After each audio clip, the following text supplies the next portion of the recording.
Lise Doucette reporting there. Now, the music streaming platform Spotify has announced new measures to combat COVID-19 disinformation. It comes after a row that saw artists Neil Young and Joni Mitchell remove their music from the platform. Now, they were unhappy over the podcaster Joe Rogan's interview with an infectious disease specialist who opposes COVID-19 vaccines for children.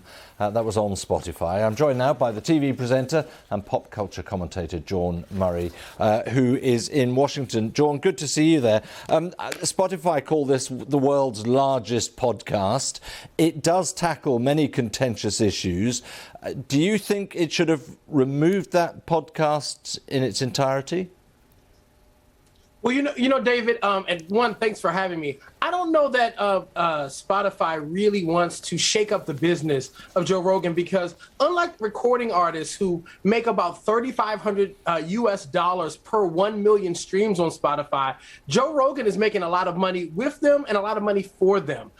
Yes, they should have maybe isolated that individual podcast. And there's some other podcasts that Joe Rogan has done where he fosters in scientific misinformation and also some things that people would call racial insensitivity and racism. Spotify, you know, as you mentioned, has released a statement saying that and reaffirming what their standards are as far as COVID information regarding vaccines and masks. But some people find that statement hollow, because just the slight adjustment of several words is what is allowing Joe Rogan to not have his podcast touched or taken down or isolated episodes. The devil is in the details as it pertains to Joe Rogan, and people still aren't happy with the actions that Spotify is taking. No, it's probably fair to say. I mean, I saw it. It runs to over 3 hours, this podcast and this particular discussion. And obviously it covers a lot of ground in that, but there are some nuggets there which some people are finding deeply offensive. I get from what you're saying is that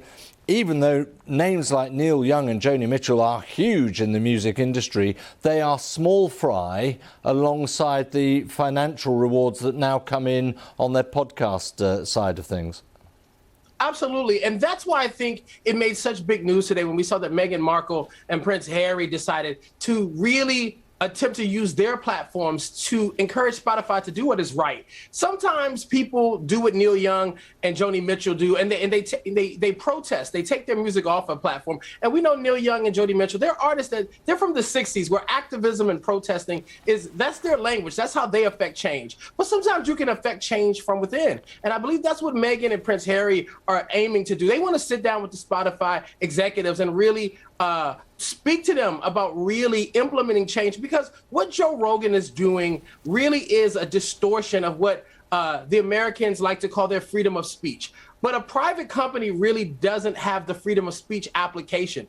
You know, here in America, if you do things and you utilize freedom of speech, you can also face the consequences of it. Jawn, let me ask you then. Well, you say it's a distortion of what you would call freedom of speech in terms of what Joe Rogan's doing. Spotify are saying, right, we'll now put essentially a sort of we'll flag these issues and direct you to a site where you can go and fact check for yourself. I mean, isn't that therefore undoing that problem it's giving freedom of speech with an opportunity to go and check it if you're not comfortable? Listen, David, when I was a young child, there used to be a platform here in the U.S. called the Psychic Friends Network.